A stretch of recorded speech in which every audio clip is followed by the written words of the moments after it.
All right. So hi, everyone. Thanks for joining us for tonight's program. I'm Faye Charpentier, and I'm the History Program Director here at King's Chapel in Boston. And we'll get started by diving into the topic for tonight, Henry Caner's King's Chapel, Loyalism and Evacuation in Revolutionary Boston.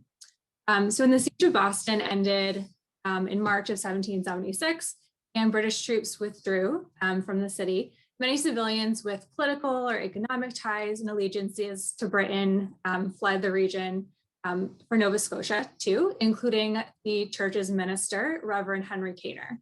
Caner's departure from Boston would lead to major transformations in the church's history.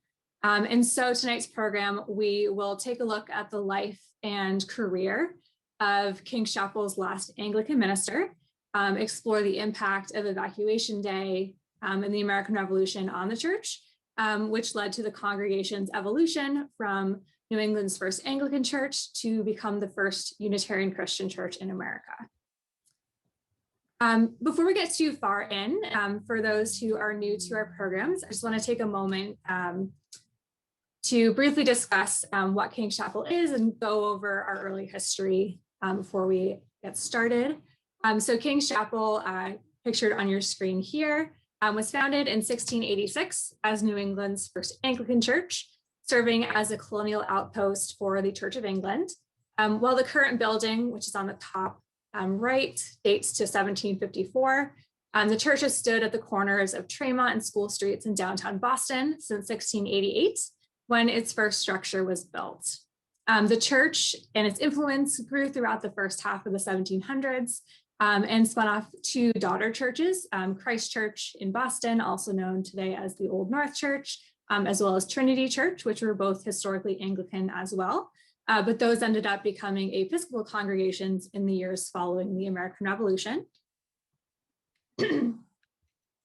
But the American Revolution, and namely the departure of King's Chapel minister Henry Caner following the evacuation in March 1776, was a catalyst for, again, a major transformation in King's Chapel in the years following the war.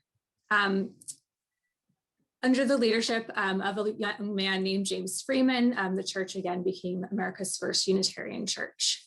King's Chapel, in addition to being an important colonial era historic landmark in Boston, remains a fully functional Christian Unitarian church today and is home to an active and vibrant congregation pictured on the bottom right that's currently worshiping virtually today. In the past, since we're talking about Loyalism and the British evacuation of Boston, it's important to touch upon kind of Loyalism in King's Chapel's history. In the years, King's Chapel has in some ways gained a reputation as being the quote unquote Loyalist historic site in Boston. And while there, of course, is some truth in that assessment, the reality of life and experience in revolutionary King's Chapel serves in many ways as an important microcosm to the diversity of experiences in Boston in the age of revolution. The spectrum of life and experiences within the church and its members during this era, as within the city at large, goes beyond these prevalent narratives. But for the purposes of today's topic, though, it's important to note some of these so-called Loyalist ties within King's Chapel, which includes early patronage from English monarchs and leaders of the English church who provided gifts to King's Chapel and other colonial Anglican churches throughout North America. At our church, it included originally silver altarpieces and also a theological library. The church was also the location of a royal governor's pew throughout the colonial period, where royal governors of the colony and other officials in the governments at the time would be able to sit and worship at the church. As well, during the British occupation of Boston, numerous British soldiers and sailors were married at King's Chapel, and as well in the early months of the American Revolution, burials were held here as well. And of course, as we'll get further into the talk, the actions and stances of King's Chapel's minister, Reverend Henry Caner, link us to those Loyalist narratives as well. And this is just an example of some of the burials of British troops that appear in the records of King's Chapel in the early period of the Revolution. And also to touch upon Evacuation Day before we get too far in. So Evacuation Day, of course, will come into play a little bit later on. But for myself, and I imagine some other viewers from the Boston area, we may be familiar with what we mean by this term, but folks from outside the immediate area may not. So yesterday, March 17th, marked 245 years since the evacuation of British troops from Boston during the early part of the American Revolution. So the siege of Boston that followed the opening battles of the Revolution the previous April came to a close in March 1776 when George Washington and his troops fortified an area in Boston called Dorchester Heights with cannons, essentially outgunning British troops that had been occupying the city. Shortly after, the British troops were able to evacuate the city, and many sailed from Boston to Halifax, Nova Scotia, as a common destination. The British troops afterwards were followed by a number of Loyalists amongst the folks living in Boston at the time and their families in the area, who many now feared for their safety and livelihoods in a city that was no longer occupied by British forces. Among these Bostonians who fled Nova Scotia or to Nova Scotia following Evacuation Day was, of course, King's Chapel minister Henry Caner. So this is a portrait of Henry Caner here. It's actually the only known image that we have of him at this time. And not much is known about Henry Caner's roots or early life prior to his arrival at Yale in the 1720s. It's thought that he was born sometime around 1700, and some sources indicate that he was born in England, and others say that the family eventually moved to Connecticut, where his father became a craftsman during his childhood. After finishing his studies at Yale in 1724, Caner spent the next few years living with a former tutor and worked as a schoolmaster in Fairfield, Connecticut. But by 1727, he essentially had kind of found his calling, and he traveled to England, where he was ordained in the Anglican Church before returning to Connecticut to work as a missionary for an organization called the Society for the Propagation of the Gospel in Foreign Parts. The Society for the Propagation of the Gospel in Foreign Parts, which I'll call SPG just as an abbreviation, was founded in 1701 in part by Reverend Thomas Bray, who some recognize the name as the organizer of the Historic Theological Library gifted to King's Chapel that now resides at the Boston Athenaeum. So the Society of the Propagation of the Gospel, and you're looking at kind of their seal on your screen here, had three main principles. One, to support Anglican clergy abroad, to undertake conversion efforts of Indigenous and enslaved peoples, and to oversee charitable funds provided to the society. Unfortunately, we're limited in some of the research we're able to do by the pandemic, but I found some secondary references of Caner's missionary work involving conversion attempts with Native Americans, as well as enslaved people during his ministry in Fairfield, Connecticut. As well, during his time at King's Chapel, we know that Henry Caner baptized at least 38 enslaved men, women, and children while he was minister of the church. And in his early years at the church, we also know that Henry Caner and his wife Anne enslaved at least 4 people, Annville, Pompey, and Pompey. And you can see on your screen here, 2 of these individuals, Annville and Pompey, were baptized at King's Chapel as children. Of his personal life, we also know that Caner married Anne, who unfortunately passed away prior or shortly after his arrival at King's Chapel. She died in 1752, but the couple had at least 1 daughter. And following his nearly 20 years of ministry in Connecticut, in 1747, he was appointed as the rector of King's Chapel, where he remained for nearly 30 years, leaving his post during the American Revolution. In many ways, Caner's tenure at King's Chapel was marked by change and growth, one of the most major of which was the construction of the stone chapel, which is the current building of King's Chapel. While efforts had been undertaken prior to his arrival towards rebuilding the church, the efforts ramped up again after his arrival. And records indicate that Reverend Caner had personal correspondence with the chapel's architect, Peter Harrison, describing the church community's preferences and considerations for what they were looking for in a design. So within 2 years of his arrival at the church, a 5+ year project was underway to reinvent King's Chapel's original wooden building into the grand granite structure that King's Chapel still calls home today. There are a couple other components of his career at King's Chapel that are often overlooked, but I find interesting and kind of speak again to his attachments and involvements with Britain and loyalties therein during his time.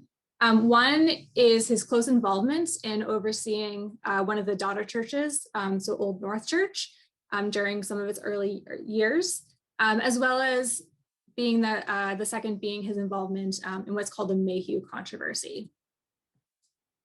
So more so, as I mentioned earlier, there were two offshoots of King's Chapel as Anglican churches in colonial Boston, which brought the total to 3. But more so than the other Anglican churches in Boston or in the general area, King's Chapel remained the closest ties with Old North Church during the 18th century.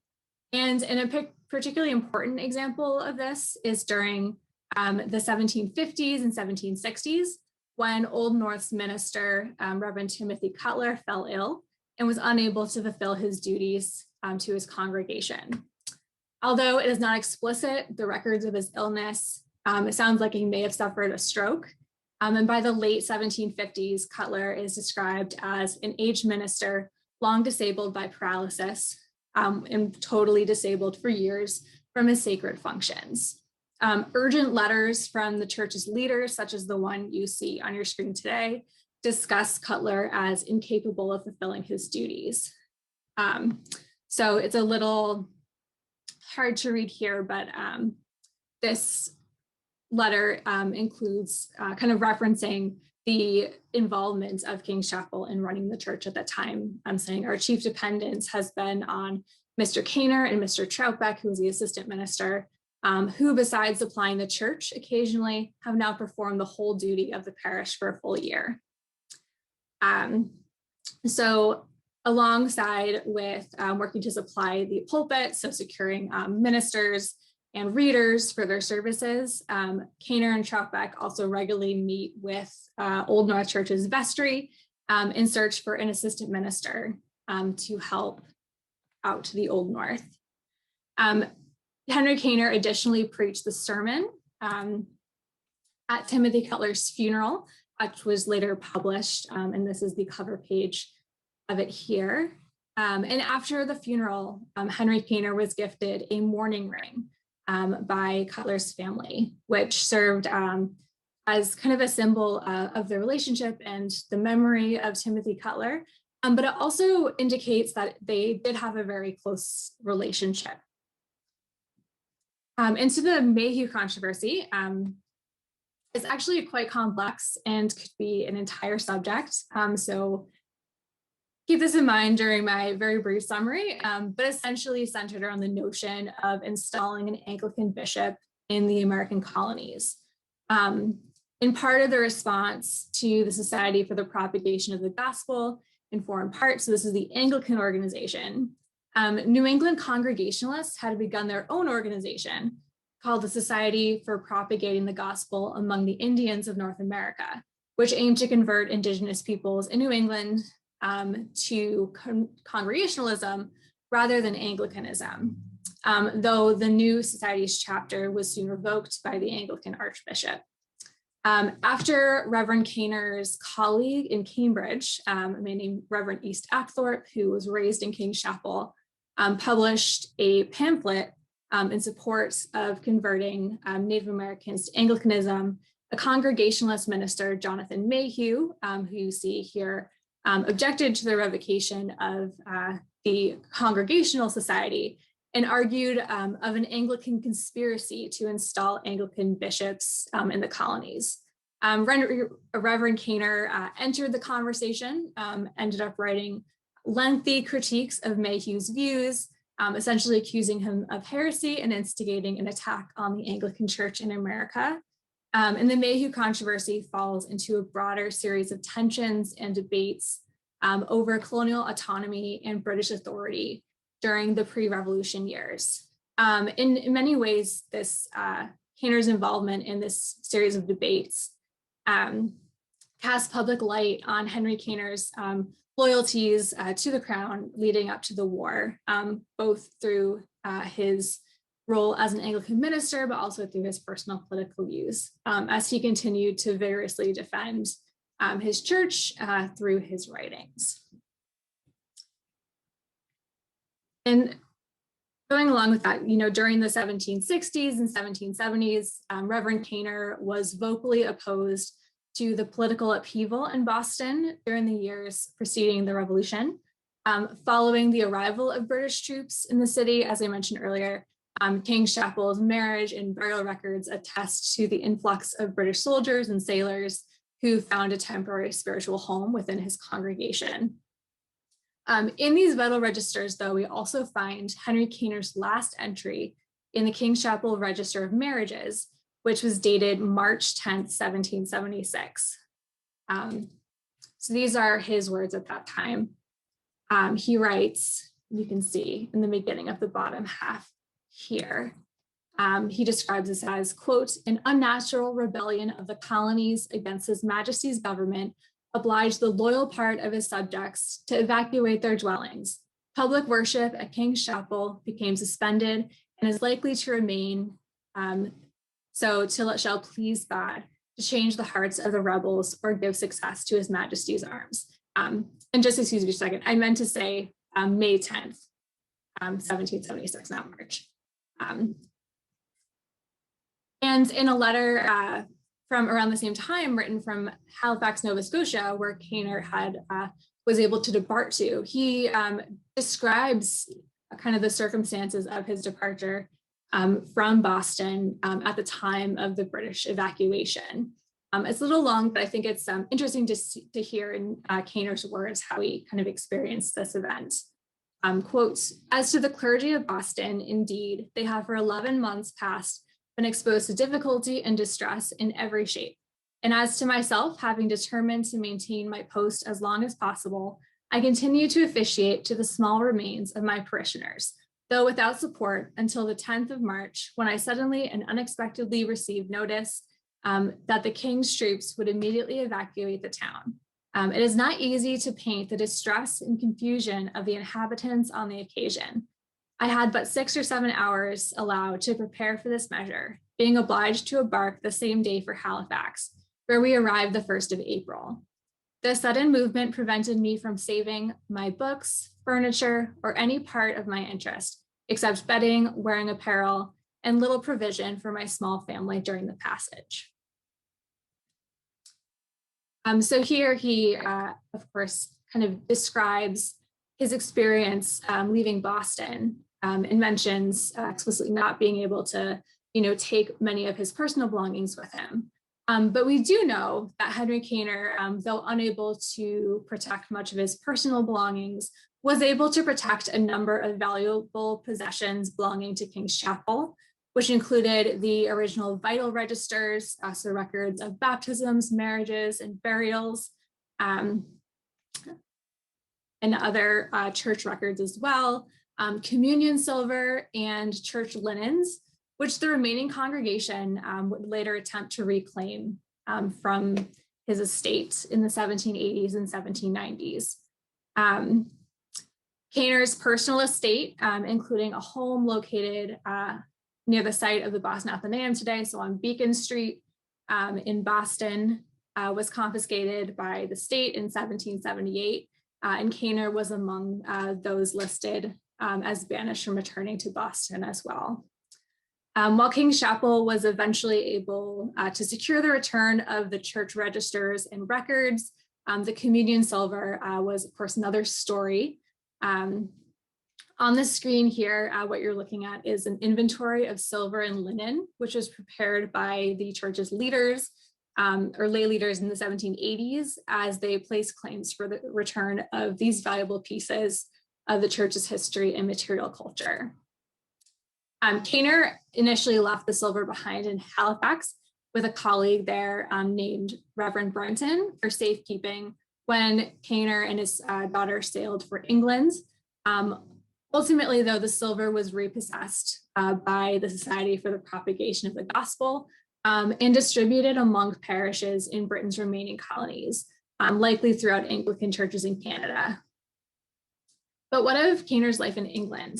After the American Revolution and before his death, at some point between the death of Anne and 1785, so about a 30-year span of time, Caner did remarry, as a letter to a friend penned in 1785 mentions, quote, his young wife had retired to Cardiff in Wales. Caner died either in late 1792 or early 1793, surviving to around the age of 90 or 92, depending on his estimated birth year. An article in the Boston Gazette from February 1793 does mention his death, as one of his daughters was living in Boston at the time with her husband. And according to King's Chapel's later minister, Reverend Henry Caner, writing in the 1880s, Caner died in England, but he was unable to locate the location of his grave. But regardless, what we do know about his later life is that he did return to, he did make it to England, where he lived out the rest of his days following the American Revolution. But Reverend Caner was not the only person in the church community with political loyalties to Britain during the Revolutionary era, or the only person to leave Boston following the evacuation. So I'll just mention a couple other members of the church community who left Boston around this time as well. Among members includes John Jeffries. His role as a doctor first connected him to major events in the Revolution, as he and his mentor, Dr. Lloyd, attended to the wounds of Patrick Carr, a man shot during the Boston Massacre, and he served as a major witness for the defense in the Boston Massacre trials. There's also Jolly Allen, who was a shopkeeper in Boston, who lost nearly everything following his attempt to evacuate Boston with his wife and children. In what can really only be described as a series of unfortunate events that he suffered and later recounted in his book, The Account of the Sufferings and Losses of Jolly Allen, a native of London. We learn that the ship he acquired to transport his family to England had a captain who was ill-equipped for the job. And rather than make it to England, the ship he was on collided with two other ships while on its way out of Boston, and the family ended up in Cape Cod, where they were imprisoned. During that time of imprisonment, Jolly's wife, Eleanor, unfortunately fell ill and passed away. And after being transferred to other locations and advocating for himself with the help of some contacts, Allen eventually made it to London, but at several points in his story, he had to leave his children behind. There's also two sisters who came to church at King's Chapel, Elizabeth and Amy Cummings, who we say kind of remained quote unquote loyal, if you will, because of their independence and livelihoods depended on it. Mentored by businesswoman Elizabeth Murray, Amy and Elizabeth became shop owners in Boston, where they sold apparel imported from Britain. In the late 1760s, so prior to their departure, many local businesses in Boston began boycotting British goods, hoping to force Parliament to repeal the oppressive taxes on imported items. But the sisters, however, resisted the boycott, and their actions quickly turned political. Their names and shop address appeared in several newspapers where Patriot editors called out business owners violating this Non-Importation Act. And their resistance to participating in the boycott attracted Loyalist Bostonians to support their store, but also came with risks to their safety. The sisters eventually left Boston in 1776 when the British troops evacuated the city. And after relocating to Nova Scotia, they were able to continue to support themselves as shop owners and businesswomen until their deaths. But what happened to King's Chapel and its members who remained in Boston after the evacuation? And what about the other Anglican churches in the city whose ministers may have held similar political stances to Reverend Caner? So at the most basic level, the congregation of King's Chapel worshiped alongside Trinity Church, whose assistant minister had stayed in Boston. And the building itself, so King's Chapel's building, became the temporary home of the Old South Meeting House while they worked to restore their building from damages caused by British troops who had used the space as a riding stable. But the period resulting from Caner's departure would really forever change the course of King's Chapel's history and culminated in essentially a religious revolution of its own. And just for what you're looking at the screen, this is a 18th century map of Boston, and I've just circled the locations of the three Anglican churches at the time. King's Chapel and Christ Church are still on their original sites. Trinity, of course, is now located in Back Bay in Boston. But Reverend Caner does share a similar story with many Anglican clergymen at the city's other Anglican churches and also throughout the colonies, and numerous churches throughout the region as well, also lost their ministers. With King's Chapel, Trinity, and Old North all left without senior ministers, Reverend Samuel Parker, who's pictured on the left, found himself in a critical role for Boston's remaining community of Anglicans. Though many Anglican families also left the city in 1776, many remained and still sought spiritual refuge and guidance, especially during this really tumultuous time. Shortly before the war began, Reverend Samuel Parker had accepted a position as assistant rector at Trinity. So when their senior minister, Reverend William Walter, left Boston following the evacuation, he was essentially thrust into the role of rector. After some discussion between the lay leaders of each congregation, it was decided that the congregations of King's Chapel and Trinity would join forces and worship together in Trinity Sanctuary throughout these uncertain times. And on the King's Chapel side of the equation, Dr. Thomas Bullfinch II, who's pictured on the screen here, was effectively the leader of King's Chapel at that time, being one of the senior wardens and the lay leader who is kind of speaking on behalf of the congregation. So as proposed by Thomas Bullfinch in April 1776, inasmuch as the number of those who are of the Episcopal Church in this town is become so small as to render it difficult for them to support more than one clergyman with credit, and as King's Chapel by being situated nearly in the center of the town, will accommodate each church better than either of the other churches would. It is therefore proposed by the proprietors of King's Chapel and the proprietors of Trinity whether it would not be most advisable and agreeable to join a one communion and desire the Reverend Mr. Parker to perform divine service statedly at King's Chapel. Answer to this proposal is requested on Easter Monday or as soon as convenient. But Trinity, of course, they replied affirmatively, as I mentioned, but they did insist that they hold worship in their own building, and they did have some level of authority over that decision because they were the church that was supplying the minister at the time. And so King's Chapel temporarily moved kind of down the street to Trinity. But how do these churches adapt their Anglican worship during this time in response to the departure of their ministers? Especially at a time when their liturgy, which was the same from the Anglican Church in Britain, incorporated oaths to Britain and their monarchy that in many ways could be considered treasonous to make during this time. So two of the main challenges they faced immediately following the war were, number one, their clergy had sworn oaths of allegiance in England during their ordinations. So ordination would become a challenge in order to find new ministers. And two, their worship services, as I mentioned, from the Book of Common Prayer, incorporated requirements to pray for the monarchy. And the issue of ordinations would be crucial to how the early Episcopal Church in America approached its bishops and ordaining new clergy. But the second challenge with the liturgy was addressed individually by many churches.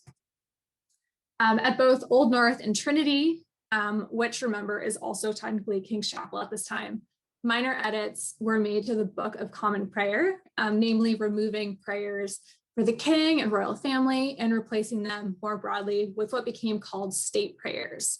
The decision to make this change at Trinity was made shortly after the Declaration of Independence by vote of Wardens and Vestry of Trinity later in July 1776, with this anecdote kind of speaking to their concerns, where they said, quote, "The Reverend Mr. Parker informed the Wardens and Vestry that he could not with safety perform the service of the church for the future, as the Continental Congress has declared the American provinces free and independent states, and had absolved them from all allegiance to the British Crown, and had dissolved all political connection between them and the realm of England."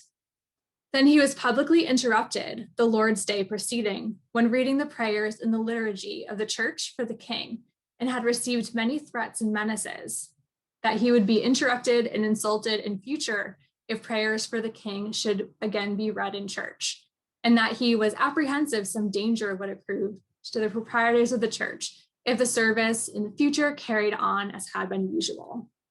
So this was a question that was brought to the vestry, and they ultimately decided to make some edits to their liturgy at the time. And on screen here, this is kind of an example of this, but from a little later on. So these are pages from the early edits to the King's Chapel Book of Common Prayer in the 1780s. But specifically on this page, we're seeing a great example of this. So this originally on the right towards the top right corner, where it now says penned in a prayer for the Congress of the United States. This originally would say a prayer for the Parliament. So this is an example of those early changes that were made.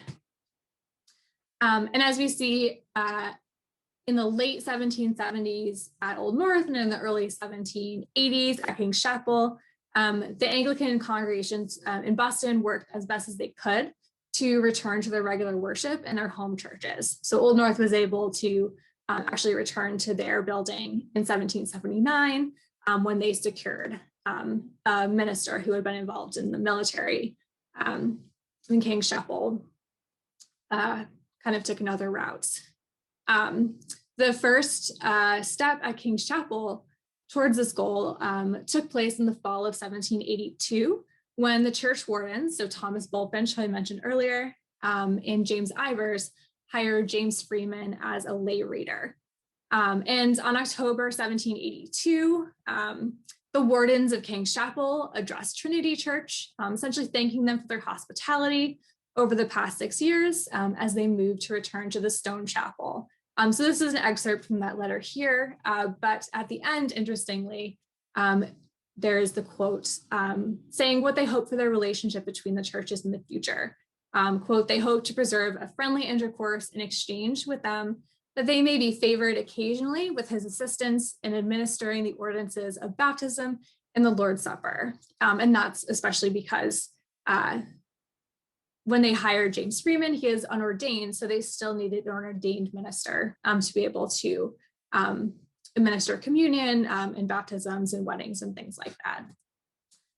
But within a few years, that attempt at friendly intercourse and exchange between James Freeman and Samuel Parker, who in his early time at the church essentially worked as a mentor for him, would come to a head when Parker signed the 1787 petition on the screen here of Anglican clergy against King's Chapel, which reads in part, "We, the ministers of the Protestant Episcopal Church, whose names are underwritten, do hereby declare the proceeding of said congregation annually meeting at the Stone Chapel of Boston to be irregular, unconstitutional, diametrically opposite to every principle adopted in any Episcopal church, subversive to all orders and regularity, and pregnant with consequences fatal to the interests of religion."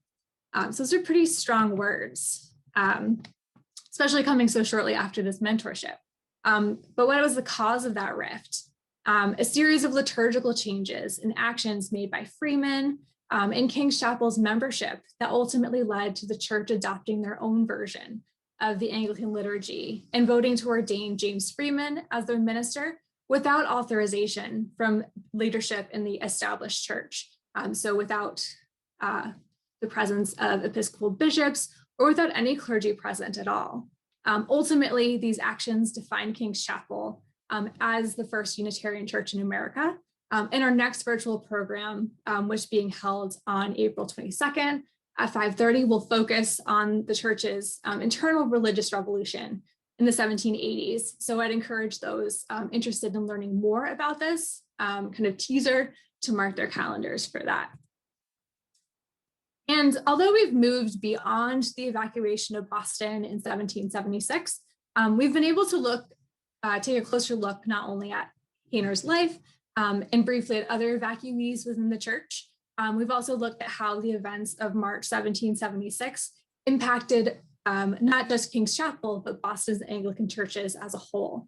And we've seen, of course, the catalyst for major change within King's Chapel's religious history. The church's course may have been very different if, for example, Caner was in a position like Samuel Parker or had other reasons to remain in Boston throughout the war.